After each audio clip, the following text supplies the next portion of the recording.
set that I've been working on for the last couple of years.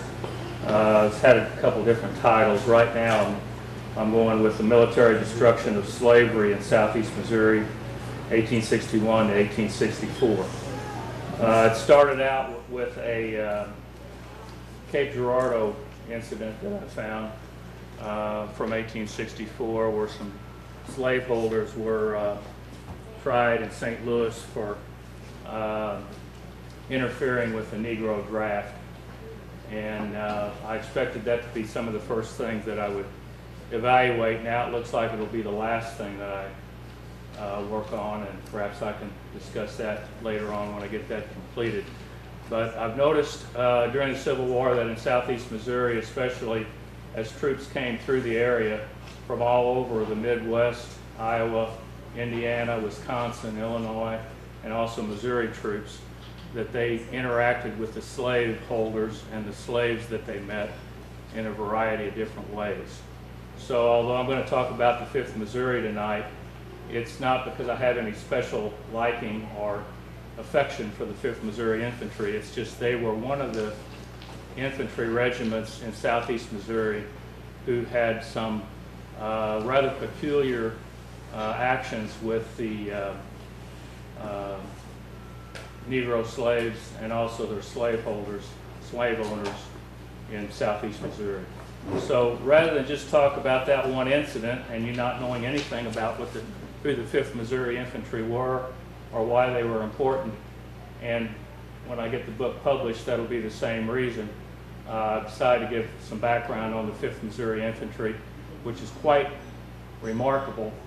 I hope you'll find it as unusual as I have, but it was somewhat of an early war regiment, and anybody who's studied that era knows that things were not always done according to military regulation.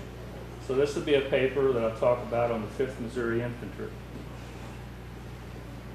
As any serious study of the rebellion in southeast Missouri, researchers should explore actions of the 5th Missouri Infantry within portions of St. Francis, Washington, and neighboring St. Genevieve counties in which the Iron Mountain Railroad ran.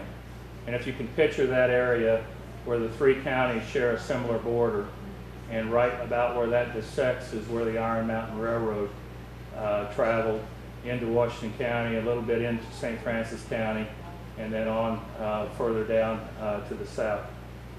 The 5th Missouri were assigned to do duty to guard the railroad and its important bridges and combat the guerrilla element.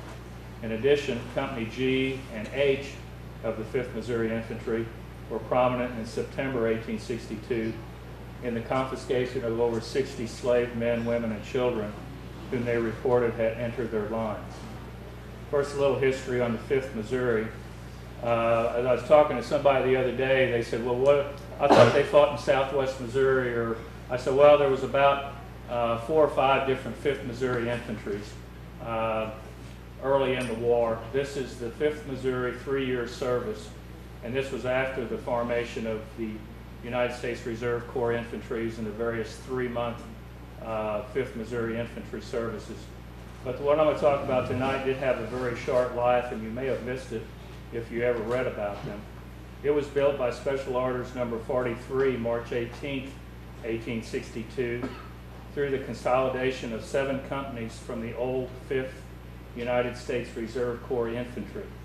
Also added were soldiers of Captain Gerster's Sappers and Miners, Captain Verster's Pioneers, and Captain Winkelmeyer's Pontoneers, then unattached. In addition, Company G of the 5th Missouri, which this study explores, included 47 men from the state of Michigan. They were September to December 1861 enlistees in the Michigan cities of Detroit, Saginaw, Monroe, and Manchester, who arrived in Missouri on November 2nd, 1861. Others the next month, with all being mustered in to the 5th United States Reserve Corps Infantry, December 13th, 1861. It was still recruiting at that time. All the Michigan men were pulled into the 5th Missouri Infantry when it was perfected March 18th. The Michigan men were part of the troops requested by Major General Fremont in August 1861 through the War Department to bolster Missouri, then facing formidable opposition from the rebel forces. The 1st Michigan Group, 39 men, arrived just before Fremont left his post in Missouri, and the 2nd Group, 8 men, in early December. Throughout the short life of the regiment, other men were added in July-August 1862 to Company G, all from southeast Missouri communities, and mustered in on points of the Iron Mountain Railroad. On November 22, 1862, the 5th Missouri was disbanded. Soldiers originally from the 7 companies of the United States Reserve Corps Infantry were mustered out. It was alleged that they were improperly mustered in, and whether they were or not, they were generally viewed as worthless and a burden to the service. As the 5th Missouri had many such men in their ranks, the regiment could not be reorganized, and most of the officers had resigned their commissions. The men from Michigan and Company G were also mustered out, while remaining soldiers were dispersed amongst the 35th, 32nd, and 27th Missouri Infantry Regiments.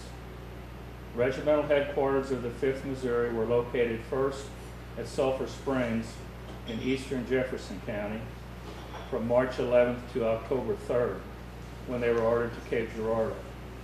Sulphur Springs was as convenient as a steamboat landing on the Mississippi River and a station on the Iron Mountain Railroad. The 5th Missouri was commanded by Colonel August Houghton, who reported to Colonel Lewis Merrill commanding the St. Louis Division. Colonel Houghton was a native of Germany, began the war as a first lieutenant in the 3rd Missouri Infantry, 3-month organization, commanded by Colonel Franz Siegel.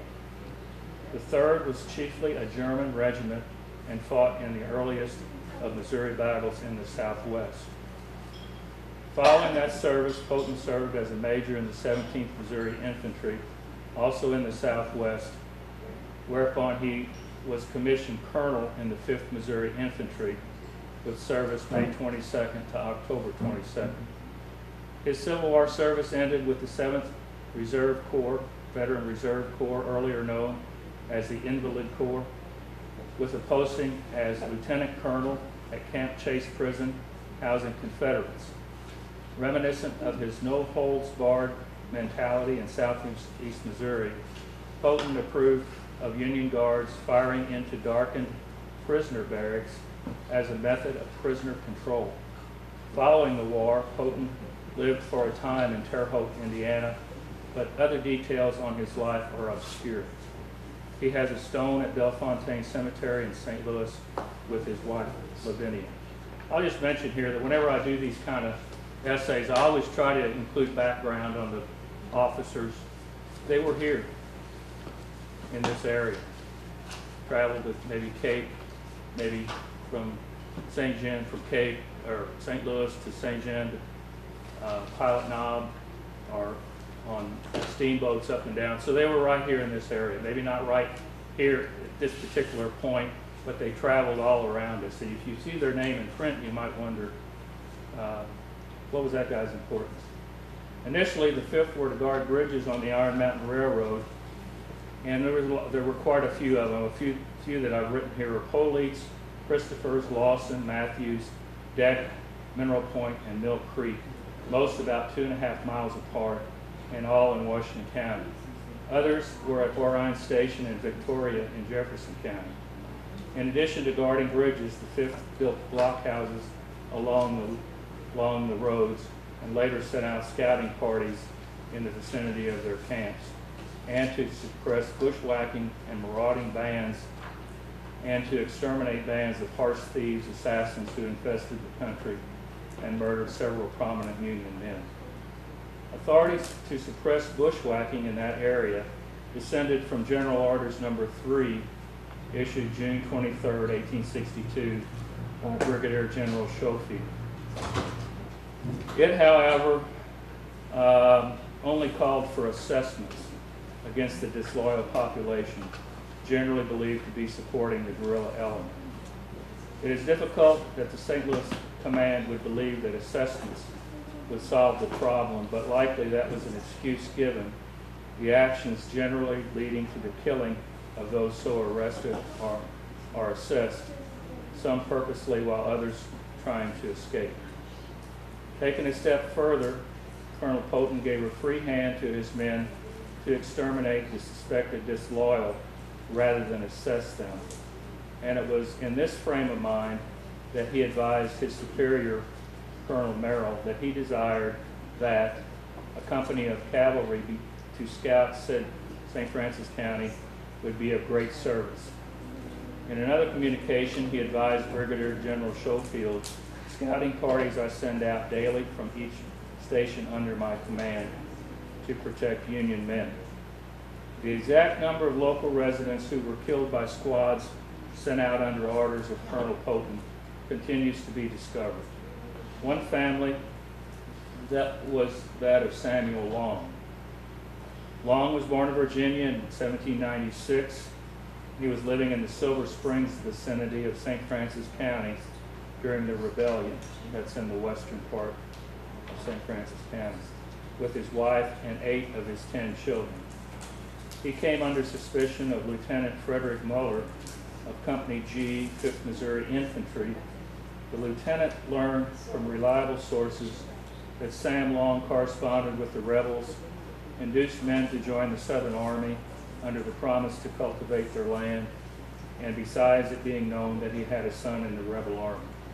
Everybody up there did that. They all had sons in the rebel army, or son-in-law, or cousin, or whatever. And some of the names that I'll read off later on are pretty common names of that vicinity that had men in the Missouri State Guard or some of the early cavalry regiments on the Confederate side. On Thursday, June 26, 1862, Lieutenant Muller sent one of his sergeants from the blockhouse on Deck Bridge with one other sergeant and 10 men to scout along the road south to Big River Mills to arrest Sam Long. Big River Mills, if you're going from Bonne Terre to Deloge, right the little, well, there's Chateau de Ville, Cedar Lodge, there's a auto dealership there, and then off to your right would be the old town community of Big River Mills on the Big River. Not finding Long at his home, the sergeant went to his son's home and took Long into custody, marching him back. The sergeant later related when he was about a mile into the woods, the prisoner grasped at a sudden the rifle on my right shoulder, trying to cock and aim it at me. For an instant, I had made a step to the right, leveled my musket and fired, the ball entering the left ear. I left the body on the spot. On Saturday the 28th, Mr. Long's son, William, found the remains of his father in the woods. In a letter to Brigadier General Schofield, William, the son, remarked that the body was found where the brush was so thick that it was difficult to see it 3 feet away and only discovered by the smell and the noise of the flies. Schofield ordered an investigation to be conducted through the Provost Marshal General with the assistance of Colonel Poton. So I think they got that solved. If future events involving the 5th Missouri are any indication, no action was taken against Poton for the Long killing.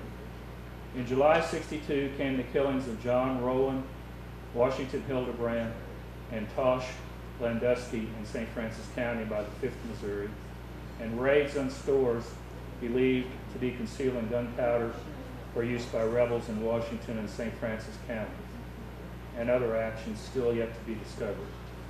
In another encounter, this one from August 1862, August 30th, Lieutenant Frederick von Bodegen, Company G of 5th Missouri, traveled from Deck Bridge over Big River to the Indian Creek area in Washington County to arrest both Joseph Bass and Rufus Hopkins, and to shoot the said Hopkins. The lieutenant put Hopkins in charge of a corporal. He captured Hopkins, he put him in charge of a corporal with orders to follow the detachment at a distance of a half a mile and to shoot the said Hopkins, which the private did. The lieutenant, von Bodegen of Company G, was later prominent in the confiscation of a large group of slaves belonging to Washington County owners. This episode began on September 20th, 1862. Bodegon began the war in Company M, 4th Missouri Infantry, 3-month organization, with an enlistment date of April 29, 1861.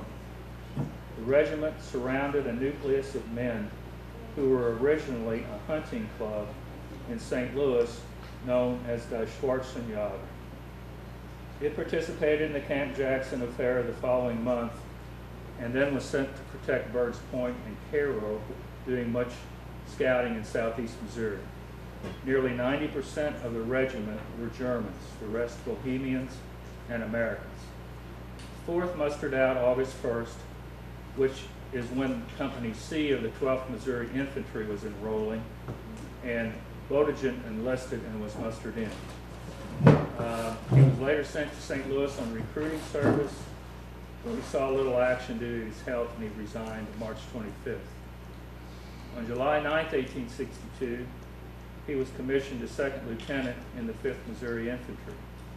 Also, that ended with a resignation in October 62, though it was known by that time that the regiment was to be broken up. His reason for resignation, and most officers resigned, they gave a reason, and most of the time it's because they had ill health, and they get a surgeon to sign some kind of certificate showing what was wrong with them. Generally, they wrote it down to personal reasons. Sometimes they wanted to enter the service in another capacity. This guy said that I am convinced that with the feelings against me in higher spheres, there will be no objection to my resignation.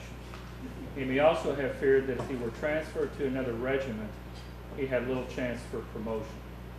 His resignation was accepted, and he served the remainder of the rebellion in Battery L and D of the 2nd Missouri Light Artillery. And later he was promoted to first lieutenant in 1864. Like the other regiments in which he served, the artillery had a dominance of German soldiers and officers. Much of his service in the artillery was in Arkansas, and for a time was in command of a battery. He was born in Germany, and he died in Rapid City, South Dakota in 1887. So in the highlight of this paper is talking about the slaves that were confiscated in Washington County. There were more than 30 slaves, men, women, and children, came into the possession of troops under this Lieutenant von Bodegon, commanding a detachment over the Big River Bridge, September 20th, 1862. 4 days following, it was recorded that these slaves and 1 or 2 others were then transferred to the headquarters at Sulphur Springs. Details of this incident were conveyed in a letter to Brigadier General John Davidson, then in command of the District of St. Louis. It remains unclear from the documentation whether the slaves fled to the Union lines or were an accumulation from late raids conducted by the 5th Missouri in Washington County. Due to the presence of the female slaves with children in tow, along with adult males, I would theorize that the group was a combination of the two. Also uncertain is the identity of this guy that wrote the letter that I'm going to read, as a portion of the document was omitted, or perhaps a cover letter was attached that was not present. He was probably one of the slaveholders that was mentioned in the letter. Well, this is this guy's letter to Brigadier General Davidson, September 24th. In pursuance with your instructions requiring a written statement of the facts in regards to the Negroes taken possession of by soldiers belonging to the 5th Regiment, 5th Missouri Infantry, who were, and for some time past, have been stationed on the St. Louis and Iron Mountain Railroad. I will say that on Saturday the 20th, there had left us, and the same were taken possession of by the 5th Missouri Infantry, a part of which were stationed on the railroad at a bridge commonly called Coles Bridge in Washington County. when I get this done, I'll have a map that'll show all this stuff. But I'm thinking some of these names were the names of the landowners where the bridge is located. Coles Bridge, Coleats Bridge, probably where their land was. People became, they commonly associated the bridge with the person, the landowner who was living nearby. So some of these slaves belonged to Aquila Cole, Francis Aubuchon, Thomas Casey, William Casey, Jacob Bowes, Nancy Long, James Edson, and Thomas White. Now, Nancy Long was the wife of Sam Long, who the 5th Missouri had killed earlier in August. And probably they just went back to certain farms, certain localities that they had been to before, and confiscated these slaves. At this time, in September of '62, we had the Second Confiscation Act, which I believe was in August 1862, where soldiers could confiscate slaves of disloyal owners. The term disloyal being the key one there, because they didn't always know that they were disloyal, but most soldiers outside of the enrolled Missouri militia, they suspected every slaveholder to be disloyal. The reason I give that introduction there is that a lot of enrolled Missouri militiamen were slaveholders. They knew which one of their number held slaves, and they also knew from living in the community which secessionists and people they identified as being a rebel who owned slaves. And so that may give you a little bit of context on that. From September 20th to the 22nd, communications, it's apparent that companies G and to a lesser extent H sent contrabands who sought refuge within their lines in accordance with orders to regimental headquarters at Sulphur Springs. Most of the slaves came from masters in northern Washington County, but no details as to how these slaves came into Union lines were provided by officers who wrote the reports. They did list the name of the slaves, which is uncommon. In a lot of the reports I see, they just put numbers of slaves, sometimes sex or whatever. But this particular report had the names of each slave, the ages, and the owners, and their post office address, or at least the nearest post office. And I believe they did that so that they could go back if they wanted to later on, maybe steal some horses or supplies or provisions or whatever. As these slaveholders were deemed disloyal, their locations might suggest a return to their home in the future. Another infamous officer of the 5th was Captain Bernard Estridger. He was then at Sulphur Springs, and he penned a letter on September 22nd advising that 9 slaves had sought refuge within my lines.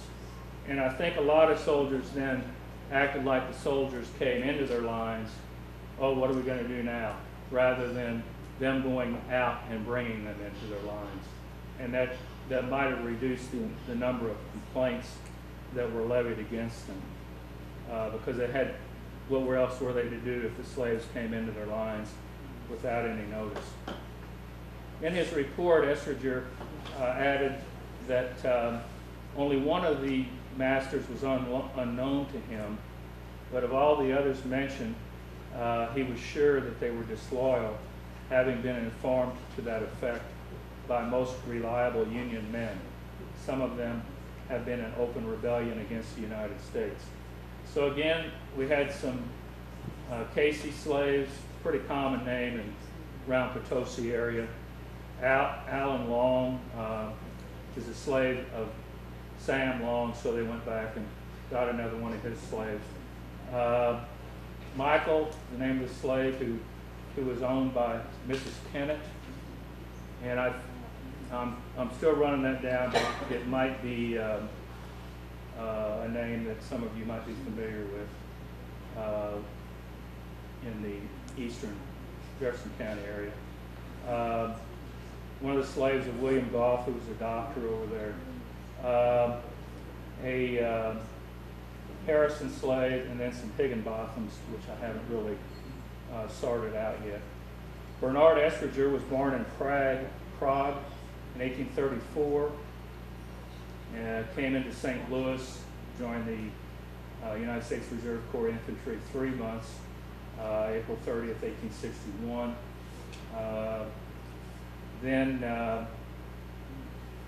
The USRC was filled with men designated for home service, mostly from the 2nd Ward of the city of St. Louis.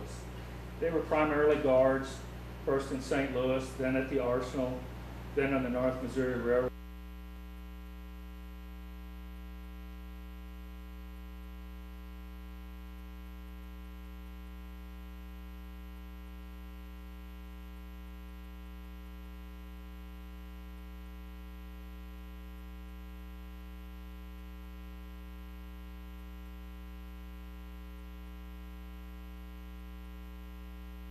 To Burrs Point. His service in the USRC was not remarkable in any way. Then he went into the first USRC, 3-year organization, and was commissioned a captain. And again, guarding railroads of the Pacific Railroad over the Merrimack River Bridge. And later he was transferred to another company, but doing much the same duties. His enlistment into the 5th Missouri Infantry was in June '62. He was mustered in St. Louis as a captain of Company G. I doubt that he would have entered the regiment had he had other opportunities, as the 5th Missouri were then assigned to do the same duties that he had been doing all along, and that's guarding the railroad. His service record with the 5th is not too informative, considering the part he played in the summer of '62. You'll find when you examine a lot of service records that they're absent of information, and then you'll see the names mentioned elsewhere: provost records, general court-martial records, letters written by others in which they're mentioned, and if you're lucky enough, you can put a fair representation of what the guy did into focus by how his name appears in other records. And we have the thing nowadays that we didn't have 15 or so years ago, Bob, and that's Google. And Google Book Search. If you don't use those two sources, you're amazed. Now, if you could type in my name, you'll get a dozen listings for people with my name, as you've probably done with your own name, just to see what's going on.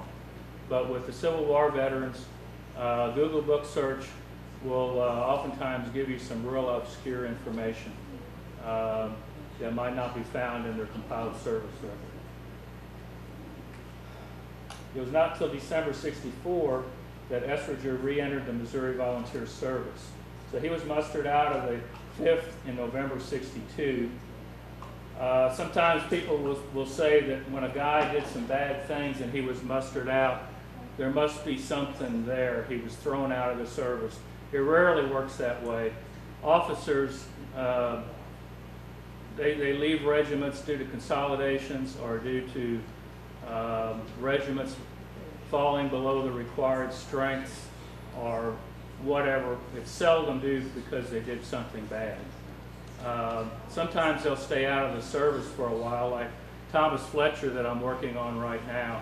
He was actually a civilian for, I don't know, a couple of years before the Battle of Pilot Knob.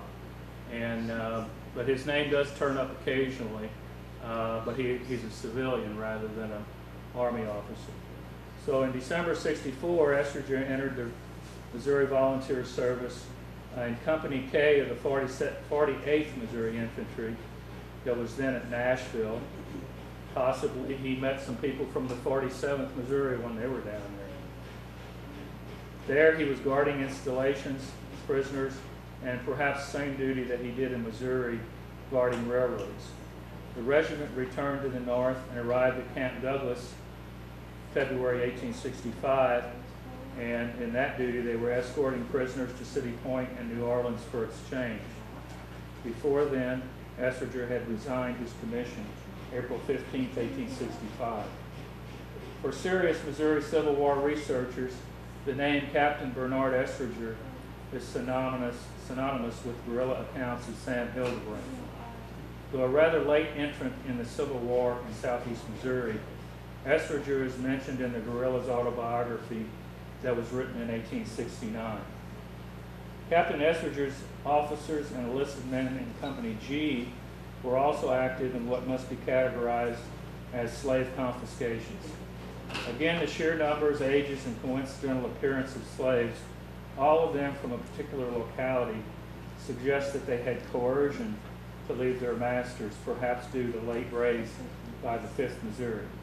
So in this report that he wrote to his commanding officer September 20th, he again lists the names of the slaves that they took in. One was owned by James Kennett at Platten Rock, Jefferson County, another Casey, another Cole, Aubuchon, and a woman, and 5 children aged 2 to 11. And they put down here, and you've probably seen this if you looked at slave records, all yellow complexion, probably mulattoes, or figure it out, I guess. Several slaves belonging to Jacob Ball of Mineral Point area, a couple more Aubuchons, and a large number of children. It's kind of uncommon that a woman would just pick up her 5 children, all under 11, and run to the Union lines. Probably there was some other way that came about. The 5th Missouri Infantry troops from the old 5th United States Reserve Corps with the Michigan troops may have been sufficient to guard the Iron Mountain Railroad, its bridges, build blockhouses along the line, but for the real guerrilla warfare and slave catching that the officers in those companies did, they needed help from the local community. These were the men who knew the neighbors amongst them who were disloyal, actively supporting the enemy, and owned slaves. Captain Estridger, who, as you remember, was posted to Company G on June 18th, count on 2 sources for that type of assistance. One was the so-called Union Vigilance Committee, which was organized in the border area of St. Francis and Washington County, and the other was soldiers of the Enrolled Missouri Militia.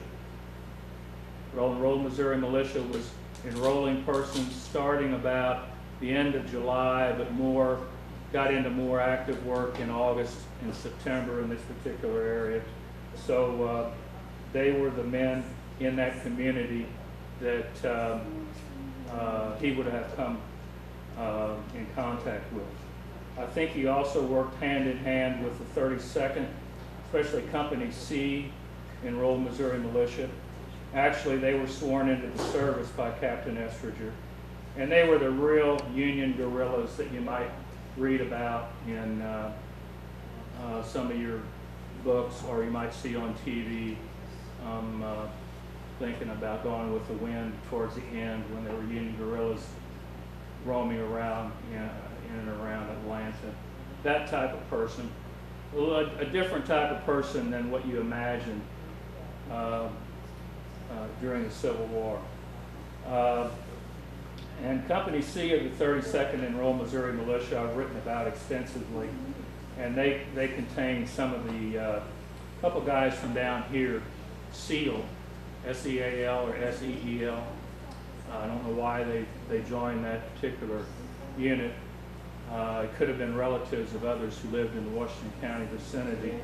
So there is some local flavor there. But Company C, the 32nd, was organized as this Union Vigilance Committee, probably in June or so of '62. Later ended up in the EMM, and then were attached to the 5th Missouri Infantry. And I think they were the kind of bread and butter during part of this time, who were familiar with the area. Estringer enlisted in June. He didn't know anything about Washington County, St. Francis County,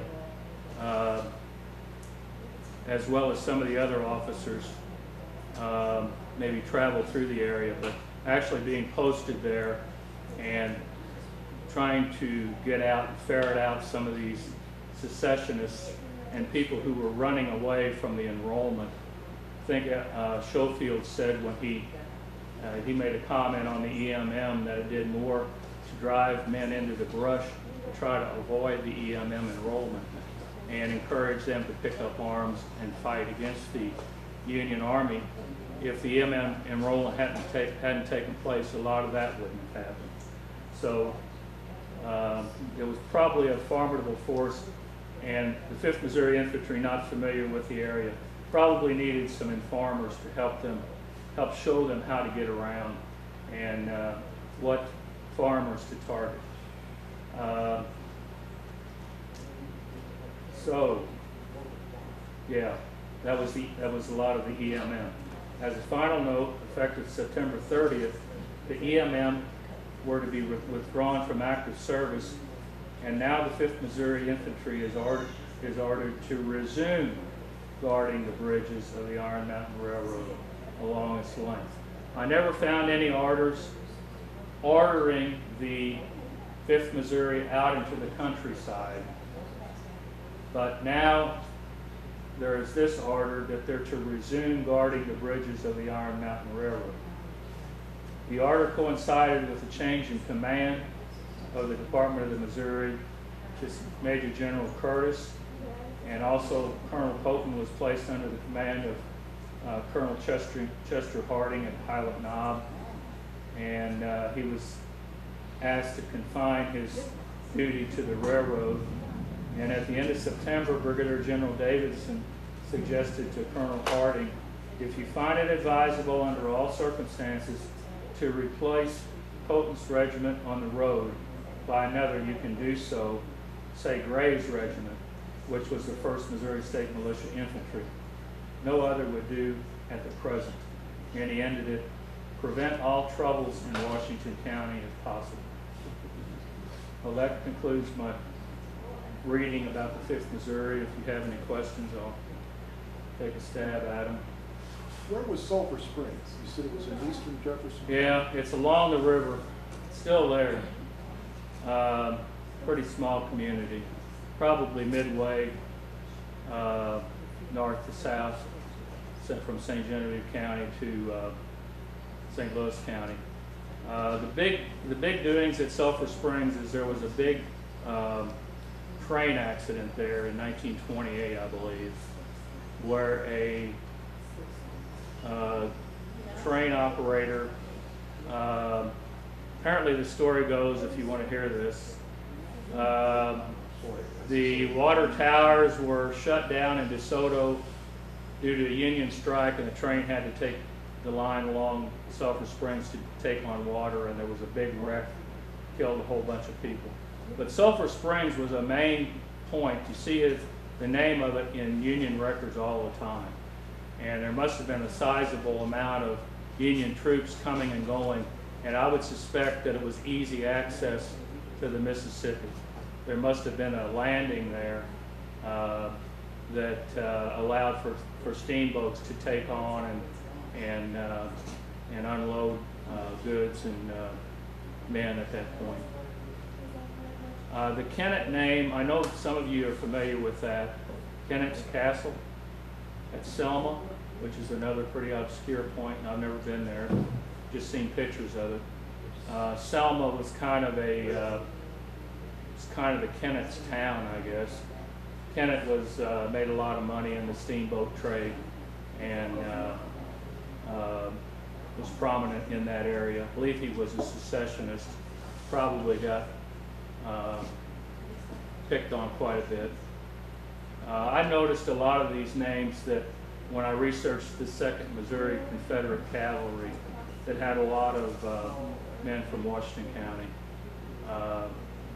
But in that area, and even in St. Francis, probably down here too, almost everybody had some kind of relative in the Confederate service. And most people knew it, and oh well, you know, all your school trustees, county judges, election judges, anybody who held any kind of office. And so it wasn't really anything unusual. They were harassed, certainly. And they did, if they even gave their son a blanket when he came through, they were guilty of aiding and abetting. So it was a very difficult line to follow for that group of men. Anything else? I've found probably a dozen or more encounters like this with slaveholders. It seemed like wherever the Union Army went, especially from Cape south, Birds Point, a couple in Cape Girardeau County. One I just finished working on was a Harrison, who was a son-in-law of the James Harrison, big railroad magnate in St. Louis. And he was had a forge in Washington County, and Union soldiers went to his forge to take some of his Negroes, and he filed a complaint, and actually he got arrested. It just hand in hand, you know, type of thing. But there's some rather interesting stories, and I hope to have this done by the end of the year. I hope I haven't bored you too much on the 5th Missouri. But had there been too many people from down here that went in there, after looking over probably 300 military records, there's nothing in them for the average person. Can't even tell where they were. The record of events that's supposed to show the station of the company every 2 months, blank, no comments. Occasionally you find some nugget that's interesting, but maybe doesn't even fit into the story. But a lot of Union records are like that, and even some of the officers' records are just filled up with requests for leaves, surgeon certificates, some complaints, of course, never any resolution. So it's quite frustrating. And you all that have seen your ancestors' records probably know that you couldn't tell where they were, except that they were in the service. Unless they wrote letters, Yeah. trying to get Yeah. attention or something. Yeah. So it's rather frustrating on that. Thank you.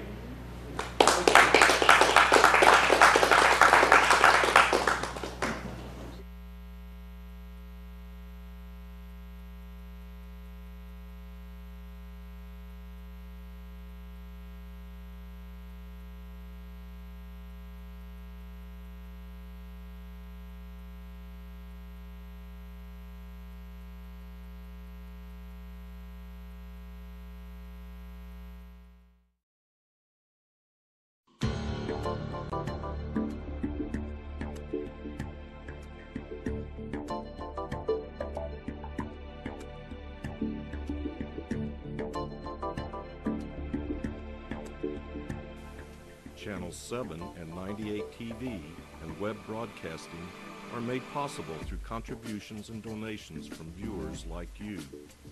Thank you for your support.